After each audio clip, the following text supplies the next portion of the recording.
Buttes and Silver Bow County's jail is holding more than it was designed for, and now the overcrowding problem continues to just get worse. MTN's John Amy takes us inside the jail and tells us about the challenges overcrowding has on both staff and inmates.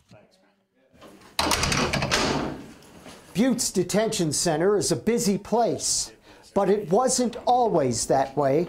When I first started, I think we had about 20 to 30 inmates.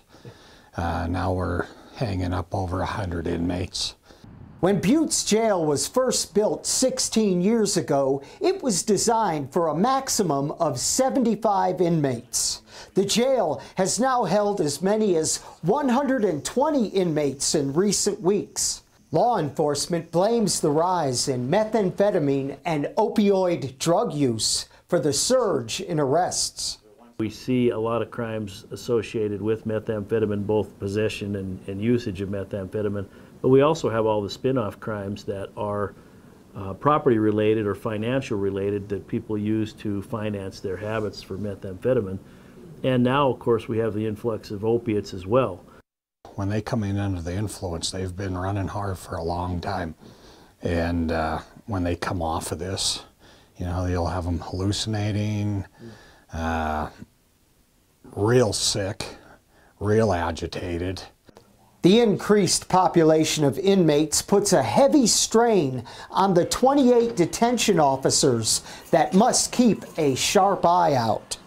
From the time they walk in the door until the time they leave, they run. There is a lot of work for a very minimal amount of staff. With more inmates, there's a greater chance for violence. If tensions are high, inmates are more likely to assault each other. They're more likely to assault a staff member, a detention officer. So we always try to minimize the stress in a facility, and you really are limited when you have a high census that we do.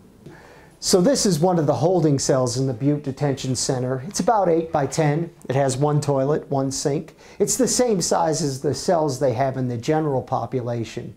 And if it's really busy, they can hold up to 3 inmates in one cell. When you start getting 20, 25 people into a pod, it's a tight area, you know, tensions run high, and it only takes one person to say the wrong thing to the wrong guy, and it makes for a long shift for everybody. Jail overcrowding is a problem all over the state, and some believe incarceration is not the only answer. You have to find creative ways. Everybody can't just come to jail.